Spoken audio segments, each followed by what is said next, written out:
This is The Blockchain Show. The Blockchain Show is a podcast that demystifies and promotes widespread adoption of cryptocurrencies and distributed ledger technology.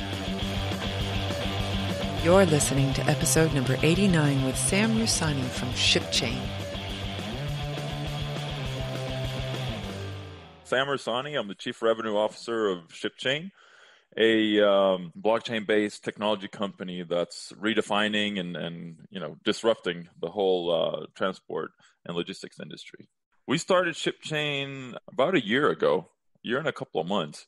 So not that long, but we identified a whole bunch of problems in the massive transport and logistics industry that we wanted to address, it being one of the. This is all the stuff I learned last year. It's amazing how, however unsexy it may sound, transport and logistics, but it's one of the biggest industries in the world. It's also one of the oldest industries in the world. Market cap's over $10 trillion globally, and it accounts for more than 10% of the U.S. GDP, which is pretty massive. But before that, I've always been in tech, came from marketing and public relations. Doing a lot of consulting, working with in the music industry, artist management. So worked with a lot of the big brands out there, Sony, Universal, Virgin, Fender, Mercedes, Heineken, you name it. Done some pretty cool campaigns in the past. Yeah. How big is your team? Oh, that's a good question. We're hiring new people literally every single week. I think we're close to 30 people now. What's the tech scene like in Los Angeles area? I've only recently learned about Silicon Beach. Yeah, definitely. I mean, all our devs and tech people are actually in Greenville, South Carolina. That's where our headquarters is. And then we have the biz dev and the sales and the marketing teams here in LA. But definitely Silicon Beach is growing massively. I think it's one of those where there's been a lot of big time, both VC guys and angel investors that have moved down from Silicon Valley to kind of take place and participate in Silicon Beach, because you have all those big companies down there in Santa Monica now. You have Snapchat and you have all these new up and comers, and there's a lot of events going on. There's a lot of crypto going on. I would say there's more crypto going on in Silicon Beach than in Silicon Valley. So there's just a lot of crypto influencers, a lot of crypto projects launching from there. It's pretty cool. It's pretty cool. It's because LA has always been kind of lagging behind in the VC and angel space for so long, of course, due to Silicon Valley and everything being up there. But it's coming here now, and I love it. I know that you're not here to do a pitch, but I am kind of curious to hear, if you did have one, what that would be for ShipChain. For ShipChain is that we're redefining the whole transport and logistics industry by building an ecosystem that allows for all participants in a supply chain to interact with each other in a tamper-resistant and decentralized ecosystem, so to speak.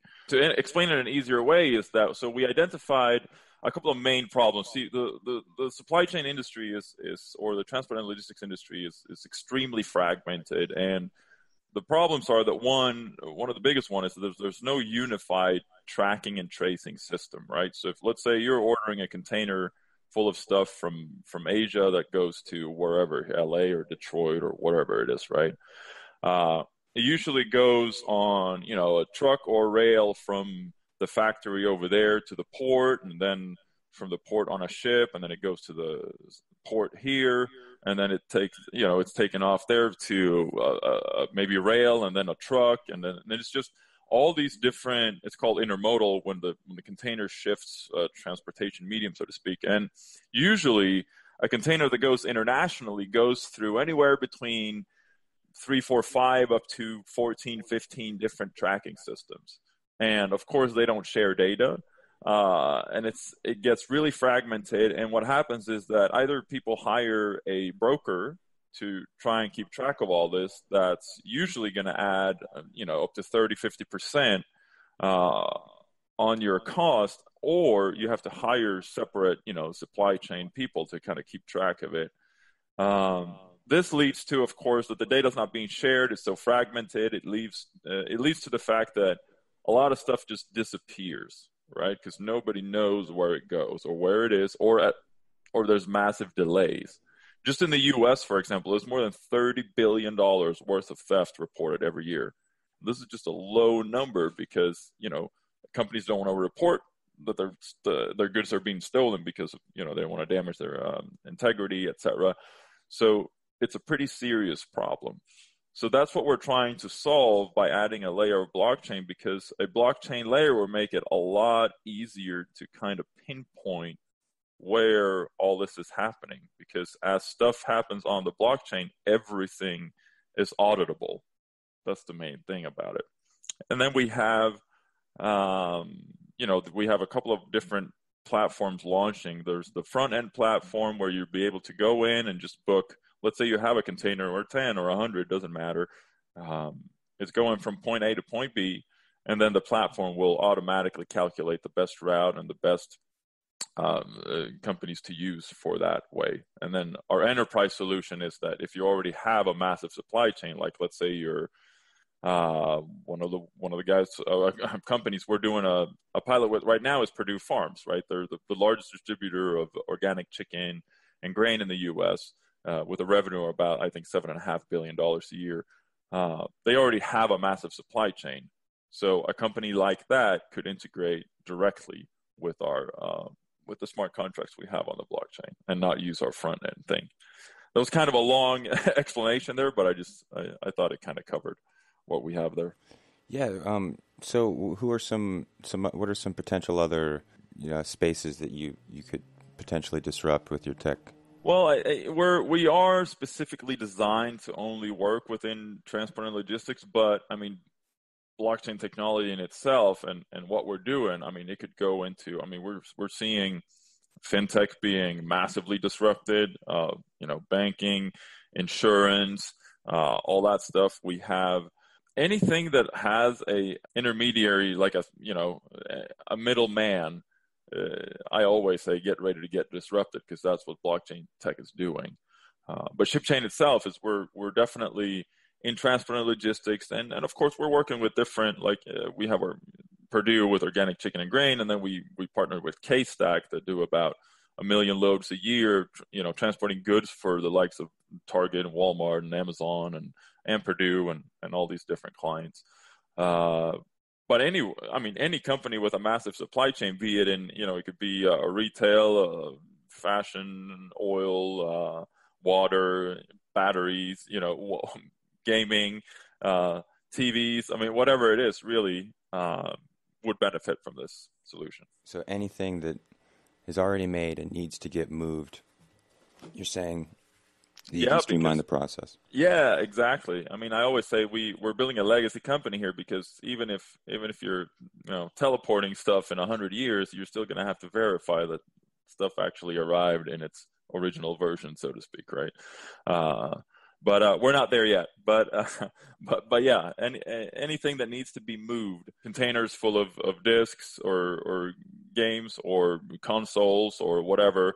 For example, that's a high value kind of transport there, because if you have containers full of PS4s or Xboxes, you don't want to lose those, or computers or screens or high end keyboards or whatever it is, right? Anything that belongs to the gaming world, except for again digital downloads, we wouldn't really be messing with that. So other than logistically saving money with blockchain, do you think it will help with some like fakes? There's like fake clothing, and LA gets a lot of stuff that comes in. I'm just thinking about some of the markets. Yeah, I mean, a big keyword for blockchain, and especially in transportation, is provenance, right? Where you can prove the true origin of a product, and you've been following that product all the way to your house, so to speak, right? So people that want to know, if you look at Walmart, they've done tests with like mangoes and stuff, right? You want to know, where's my mango coming from? There's a company that does it with leather. You want to know where your leather's coming from. Or Everledger's doing it with diamonds, for example, right? Where you can verify that this is not a blood diamond and it came from this mine, and it's gone through this kind of supply chain to get to my whatever ring or necklace or bracelet, whatever you put it on, right? So absolutely, I mean, provenance is an extremely important thing to trace the true origin of goods. Absolutely. And there's also, I mean, I want to say blockchain really not only saves money or makes money, right? It drives efficiency. But you're greatly reducing bureaucracy and paperwork, for example, right? Something with a lengthy paper trail can be replaced with, an automated process involving smart contracts and storing data in a very tamper-evident format. So that's where it really helps. I mean, we've run simulations, and other companies has too, where you're taking 3-4 weeks of import, export, and bill of lading and all that stuff, documentation, down to 3 or 4 days. I mean, that's a massive time saver right there. And it's all because it's all saved in the blockchain. It's you record every transaction, and a transaction is not only a financial transaction. A transaction is an event that happens, right? It could be code that's executed, it could be a document that's being changed, etc. And you can audit every single step of the way, right? Because if you compare blockchain to traditional centralized technology, so to speak, right? Blockchain is decentralized. You have, in a centralized world, you have one single point of failure, right? Somebody hacks it and you're screwed. Look at Equifax, right? Someone hacks one point of there's one point of intrusion, so to speak, and then they have access to the whole database. But then what's also usually happening is that it's a distributed ledger technology. So how I usually try to explain it in an easier way is that you have, if you look at a traditional ledger, right? If we go really back to the basics, let's say this is a financial transaction, although, again, blockchain can handle way more than that. You have a traditional ledger, and it's owned by one entity, right? It's a business or an organization that owns it, and then it's controlled by a designated administrator. You have an accountant, right? He controls the ledger, the credits, and the debits. And the administrator, he can implement changes to the ledger without requiring a consensus from all the ledger stakeholders, right? If you have a fraudulent accountant, he could change some numbers around, and you wouldn't need to give him permission to do that. You see what I mean? Like, again, look at the banks. We have Wells Fargo opening, millions of fake accounts, and we have all kinds of currency manipulation and all that stuff going on, right? So in a blockchain environment, which is a shared distributed ledger, right?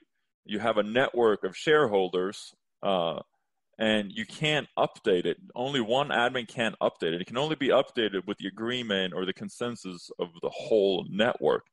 And every single change is auditable all the way back to the original input or number, or you see what I mean? So it makes it a way more open and safe and auditable environment. What would it look like, I guess, is your vision? From the way I see it is that we're moving toward much more conscious consumerism, right? Especially, we're in LA. Consumers are extremely conscious here. But you, as a consumer, might want to see, again, where did my mango come from? Or where did my kale come from that I'm making my juice with here in LA, right? But anything, where did my leather come from? Where did my diamonds come from? Where did anything I purchased come from? And I want to follow it through a true, untampered, and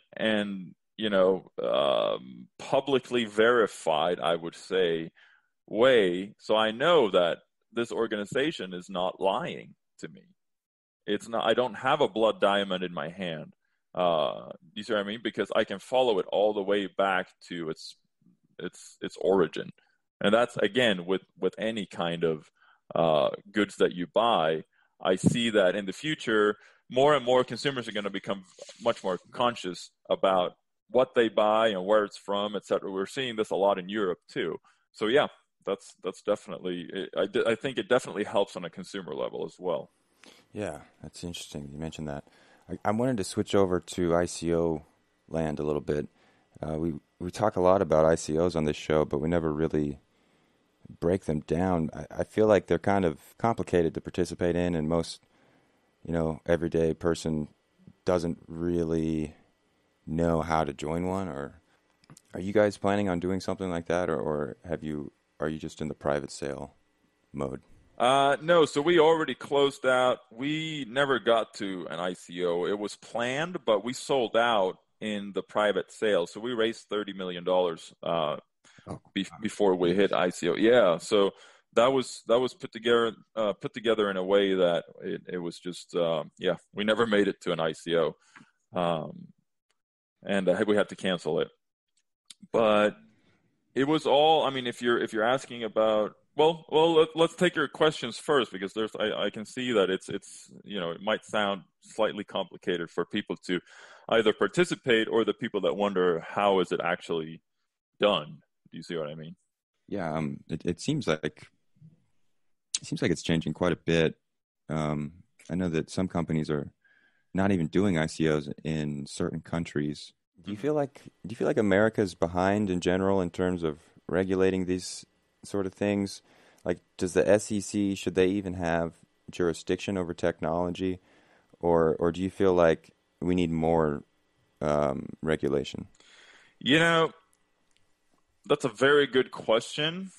I'm not pro more regulation per se, but I'm also definitely not against regulation, because I think to have a functioning society, we need rules and regulations. I've never seen a group or country or place with, total anarchy that was ever functioning. So I think, is America behind? A little bit, yes. They're trying to figure out how to regulate. This is something completely new. I mean, we've never seen this before. These are global currencies that aren't controlled by a government, that aren't controlled by any central banks, and there's just a general consensus among the people who now have the power, right? That this is worth something, and we want to use this. Nobody can mint more. Nobody can make more Bitcoin or faster. There's a certain finite amount of Bitcoin set in its algorithms, and that can't be changed. You can't just print, $100 million more because you're in debt, or do you see what I mean? So it's something completely new. But I do think that, the blockchain world and the crypto world should work with regulators to figure out a solution that's best for everyone. We don't want to stifle innovation. Those are the biggest fears I think everybody in the blockchain space has, is that it'll stifle innovation and they'll just try to grab some money out of it. But we've seen a couple of scams, BitConnect being a big one, and what was the other one, the Centera or whatever it was called. I mean, there's a couple of big scams that have come out because there's a lot of money. There's billions and billions of dollars floating into this space, and there's people. Shady people coming in, and they want a piece of it. So of course we need regulations. There needs to be laws and a frame set of rules that we need to follow. But I think it's a very interesting place right now. But I'm hoping they'll figure it out, and very soon, because they have to, or else they're going to lose a lot of money, because all of these projects are going to move offshore. Yeah, you guys deal a lot with regulation in the city level, I'm sure. Government, state. Have you seen any opposition in terms of any of the traditional, shall we say, industry? Something that comes to mind was like the taxi cab unions putting up a fight against Uber. If that hasn't happened yet, do you see any challenges you guys might come up against? Well, I mean, it's a very archaic industry. There's always going to be challenges, and I love challenges because it means. Usually means that you're doing something right. One of the biggest challenges is going to be mass adoption, because it's an industry where there's $1 million companies being run with pen and paper or Excel sheets, right? So we have to get them to use technology and to adapt to technology. And another thing is that this is traditionally an industry that's protecting data. Data is everything, and they're hoarding it. And they're protecting it in their silos, so to speak. And with blockchain technology, we have to kind of liberate that data. Because of economies of scale of how a blockchain works means that the more participants you have on a blockchain, the safer it is, or the more secure it is to use. And getting these big companies that are so used to protecting their data to think in a more collaborative way, to implement a more collaborative philosophy and culture is definitely going to be a challenge, but I think it can be done. And also overcoming the whole, it's so new now, blockchain technology, it's so hyped that the pendulum is swung all the way to, to the right or to the left, whichever way you want to take it. But, and now it's almost like you could sell a weight loss solution with blockchain because that would help you a lot. And of course, that's not the fact. It's blockchain isn't like the one and only solution to every single problem in any industry. But I think it does help alleviate a lot of the problems, and it helps solve a lot of the problems. But yeah, I think mass adoption is we've been out pitching a lot to many different companies. Some are super open and they understand that, wow, this is the future, while some of them are like, I don't know, we don't see any usage for this right now, et cetera, et cetera. But I always tell people, hey, we're in the fourth industrial revolution now. This is blockchain, AI, and IoT, and this is exactly this is going to be a defining moment for the people that are adapting to it and the people that aren't. Because look at 10 years ago, we had Blockbuster, we had Sears, we had Radio Shack, we had Toys R Us, we had Borders. Where are they now? They're gone. Because they didn't adapt. And they were at their peak 10 years ago, and nobody thought these massive conglomerate would ever go down. Do you see what I mean? And then Netflix steps in, and 2-3 years later, Blockbuster's just out of business. Yeah, man. This is one of those moments where it's like, hey, man, step up because the train is rolling, get rolled on or get on board. So I've heard about the fourth industrial revolution, and I still don't know what it is, but you said before that it's fueled by blockchain. How's that going to affect both businesses and just everyday people? It's one of those where it's going to affect everyone. And I think the fourth industrial, because you had, if you look at the four ones, like really quickly, right? First, you had trade associations and steam, right? And then the second one was electricity and mass production. And then the third one was e-commerce, right? Internet. And then the fourth one is blockchain, IoT, and AI. And as you can understand, as steam and trade associations, of course, changed everything. Mass production, electricity definitely changed everything. Internet changed everything. Blockchain, IoT, AI is going to change everything. Now, how will it affect, regular just people? I'm not sure. People need to know exactly how it works. Do you know exactly how the internet works? Do you know exactly how a smartphone works? Nah, but I use it every day. Do you see what I mean? A lot of it's happening in the background because you're sitting on a screen and doing your thing, but all these new technologies are happening in the background. It's going to enable, again, more provenance for the goods you're buying. It's going to enable that you save money and hopefully can get cheaper goods or at least better quality goods because there aren't a bunch of third-party middlemen that are in meddling with, the supply chain. You're going to have access directly to organizations and people that you didn't before because you had to go through a middleman. But that's not going to be necessary anymore because of blockchain technology. And then you have, of course, all the stuff that's going to be automated with, robots and AI, and everything's going to move a lot faster. So that's that's how it's going to affect consumers and regular people. And do you anticipate some of these changes into ShipChain, or are you just right now only focusing on implementation, kind of fitting into the existing system and growing from there? Yeah, what we want to do first of all is our motto is to integrate, not to replace, right? So we want to integrate with existing systems. And kind of the important thing, we're still in the infancy of this technology, right? So what we have to realize is that we can't just change everything in the next 6 months, right? So we have to implement the new technology and make sure it's up to par with the existing technology and the existing platforms, and then take it to the next level, because the existing platforms can't be taken to the next level. They're limited. Do you see what I mean? So that's the first focus. But yeah, I mean, we definitely have a bunch of AI elements planned for the platform. And when all that's happening, it's going to be massively effectivizing everything that we do. So is there going to be tokenization within the platform for people who are carrying the products along the way? Because I see that you want to incentivize responsibility. I'm just curious how's that going to work to kind of reduce theft? Yeah, absolutely. I mean, we have our own ship token that we launched that is part of the ecosystem.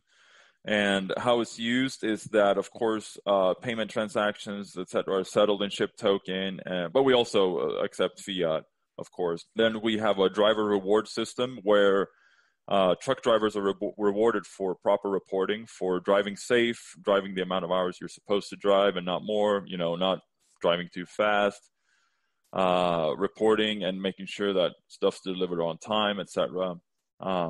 And then we have what's called a moderator that's how we incentivize proper delivery, et cetera, because we have moderators that come out and actually physically check that the products have arrived and it's the true product, so to speak.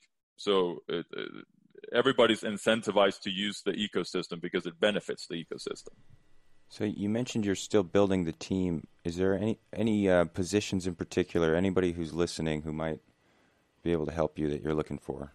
We are looking for developers at this point, so back-end and front-end developers. Right on. So you've been at this since November 2017, right? Yeah, we started last summer, really, but I think it was the whole roadmap was kind of materialized around that period. Yeah. What's next for ShipChain? Next for ShipChain is that we are completing and doing the pilot programs that we're doing with the announced partners, and there's going to be more, of course. And then end of year, we're launching the front end platform, the web booking platform that you can go in and use. And then we have we're out speaking at events. The team's going to Zug next week for the Crypto Valley Association conference, and then we have a bunch of other events booked where we'll be speaking and kind of trying to educate the masses on blockchain and why blockchain is so important, and hiring new team members, continuing to develop the product. And again, looking forward to that launch end of year, early next year. Right on. So the website is shipchain.io. Is there anywhere else that people can go for more information?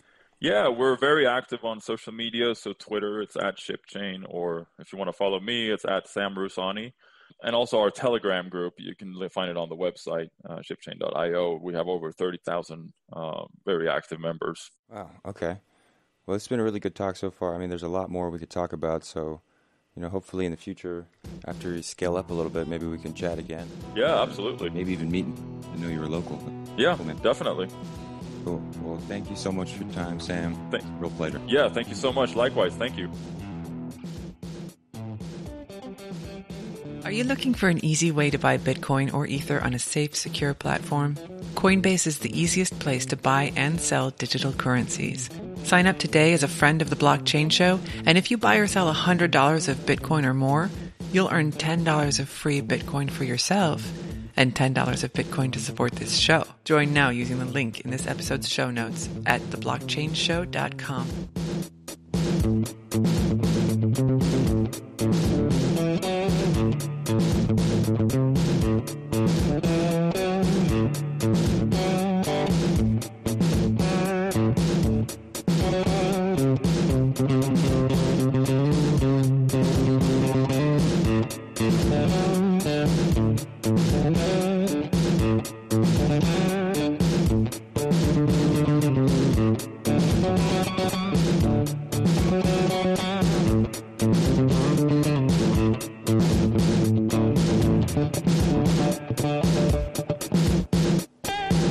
To learn more, visit theblockchainshow.com.